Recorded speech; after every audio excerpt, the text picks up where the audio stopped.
The Maintenance Act, Part 4, Obligation of Parents and Grandparents.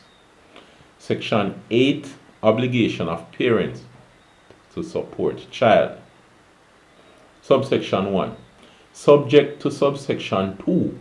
Every parent has an obligation to the extent that the parent is capable of doing so to maintain the parent's unmarried child who A is a minor, that means 17 years or younger, or B is in need of such maintenance by reason of physical or mental infirmity or disability. So here, your child has passed 18 years of age, but due to illness or mental disability, you are obligated to continue maintaining that child no matter how old your child is. Subsection 2. Every grandparent has an obligation to the extent that the grandparent is capable of doing so to maintain the grandparent's unmarried grandchild to whom the provisions of subsection 1A and B up here apply in the event of the failure of the grandchild's parents to do so owing to death, physical or mental infirmity or disability. Okay, so if the parents are not able to support the child because they are sick or maybe they have died, then that obligation passes to the grandparents. They are legally obligated to support that child. Of course, to the extent that they can. 3. Subsection 3. For the purposes of this act, a person is a parent of a child if A. The person's name is entered as a parent of the child in the General Register of Birth pursuant to the Registration, Birth and Death Act, or in a register of birth or parentage information kept under the law of any overseas jurisdiction. So what this seems to be saying is that once your name is on the birth certificate, then you are considered the parent. B. The person is or was a party to a marriage, including a void marriage or cohabitation, and the child is a child of the marriage or cohabitation. So this seems to be saying that you're married to somebody, that person has a child, but for somebody else is not your biological child, right? Then they consider you to be the parent of that child. Or if you were cohabiting with that person, it says the person who is or was a party to a marriage or cohabitation, and the child is a child of the marriage or cohabitation, a child of the marriage or cohabitation.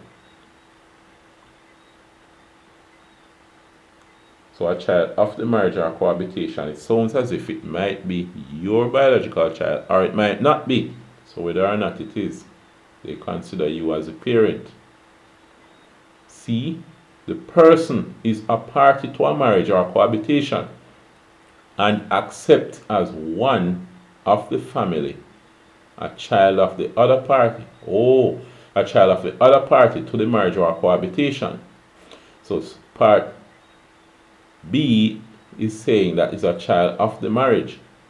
So it seems as if part B is saying it's your biological child, but part C is saying that is not your biological child, but you accept the child as the child of the family, right? Person is a party to a marriage or cohabitation and accept as one of the family a child of the other party to the marriage or cohabitation. Alright, so even if it's not your biological child, if you accept the child as a child of the family, then the court would consider you as the parents obligated to maintain the child. D, if the person adopts the child. E, the person has admitted paternity, or a court has made a declaration of paternity under Section 10 of the Status of Children Act against the person in respect of the child. So they do a paternity test and finds that you are the father,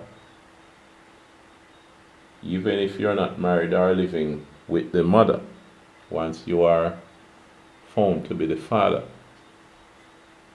But then, in my mind now, what happens where your name is on the birth certificate, but the child is a child of another person, and you found out, you thought that it was your child, but now finds out that it's somebody else's child, it seems as if that other person, the biological father, would be obligated. So it seems as if no, you would no longer be obligated, because that child would now have three parents: the mother, the biological father, and you, which is not a feasible situation in this case. But anyway, F, the person is the child's natural mother. G, the person has at any time in any proceedings before a court or in writing signed by the person acknowledge that the person is a parent of the child, and a court has not made a finding of paternity of the child that is contrary to the acknowledgement. So if you accept the child and there's no paternity test, or there's a paternity test to say that yes, you are really the father of the child. Another thing I'm thinking of, which an attorney could possibly address here, is what if you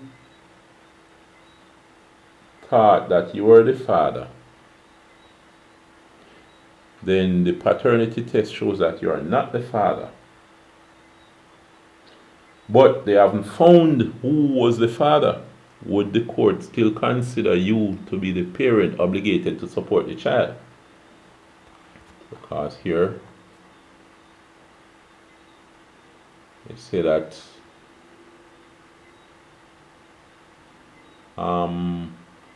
here, where is it? A person had admitted paternity, made a declaration. So the parent here would be the one, the father is the man whose DNA is found or proves that he is the father of the child.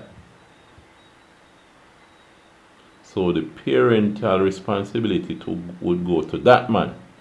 But if you now are found not to be the father and they cannot find the father, how would that go? Would the court still see you as the parent obligated to support the child? But anyway, here now we reach where was it? H. The parent is the loco parentis to the child. We have to pause at this point to look up this word. Alright. I don't really want to pass this phrase here. I looked it up online. And this is what is called a legal dictionary. It says loco parentis, the legal doctrine under which an individual assumes parental rights, duties, and obligations without going through the formalities of legal adoption. Okay. So it seems as if the loco parentis is not found to be the biological parent, did not go through the legal process of adoption, but has been taking care of the child. So the person who is loco parentis to the child, including a person who has demonstrated a settled intention to treat a person as a child of the person's family, except under an arrangement where the child is placed for vulnerable consideration in a home by a person having lawful custody. Okay, so it doesn't apply where someone has custody of the child and you accept the child in your home, or where you are a foster parent. It will apply if you take that child into your house and treat that child as if he or she were your own child. So you would be obligated to continue maintaining that child. Alright. Section 9, maintenance order re child. Subsection 1. A maintenance order for the support of a child, A, shall apportion the obligation according to the capabilities of the parent to support or to provide support. The capability of the parent to provide support. So the court cannot order you to spend to support a child with money that you don't have. B, may make an award for the payment of a sum of money for expenses in respect of the child prenatal care and birth. Alright. So in this case, alright, so prenatal, I've heard it many times, but I just looked it up. It means before birth. So here again it says make an award for the payment of a sum of money to the expenses in respect of the child's prenatal care and birth. So it seems like this is saying if a woman gets pregnant and says you're the one who got her pregnant, she can take you to court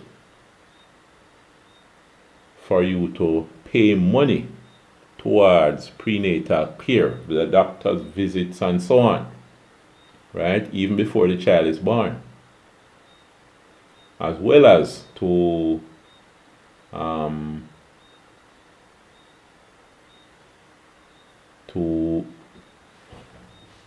support her in relation to the birth of that child. I no wonder. Suppose after that child is born, you do a DNA test and you're found not to be the father. Would you be able to get back that money from the court? Not sure. But they probably would be able to do DNA tests even before the child is born. I'm not sure. I have to read up some more about that type of technology. But anyway, these are things that you have to consider here. 2, subsection 2. In considering the circumstances of a dependent who is a child, the court shall have regard to the following matters, in addition to the circumstances specified in section 14, subsection 4. We haven't read section 14 yet. A, that each parent has an obligation to provide support for the child. B, the child's aptitude for and reasonable prospect of obtaining an education. And C, the child's need for a stable environment. So it says, in considering the circumstances of a dependent who is a child, the court shall have regard to the following matters. So here, the child need for a stable environment. Would that be, what does that mean? The child's need for a stable environment.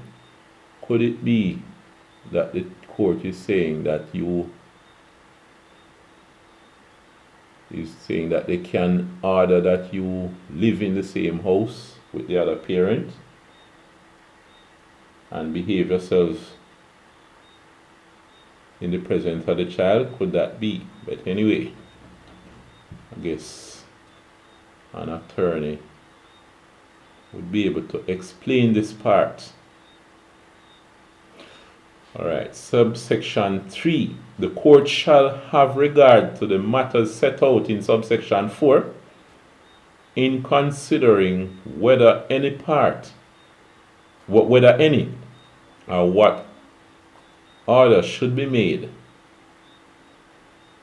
under this section for requiring any party to make any payment towards the payment of expenses in relation to prenatal care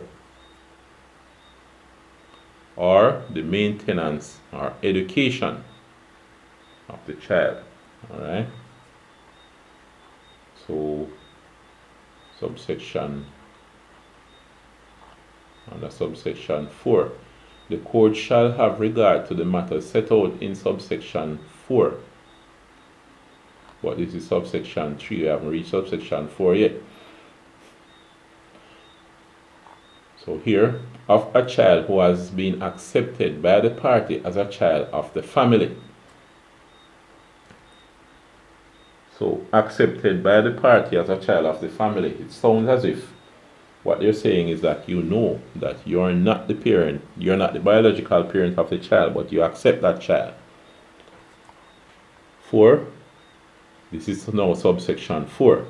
The matters referred to in subsection 3 are A, the extent, if any, to which that party had, on or after such acceptance of the child, assume responsibility for the child's maintenance.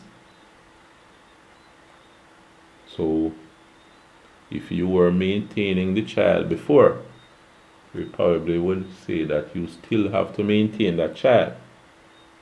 You assume responsibility for the child maintenance after you accept the child as a child of the family. And B, the liability of any person other than the parent or other than the person who cohabited to maintain the child. The liability of any person other than the persons who cohabited to maintain the child. Also here, the court also considers a case where, for example, you live with a woman who has a child for another man. You move her into your house, and the court has already said that that man, the biological father, is supposed to maintain the child. Right? Alright. So, we'll look at part 5 in our next video.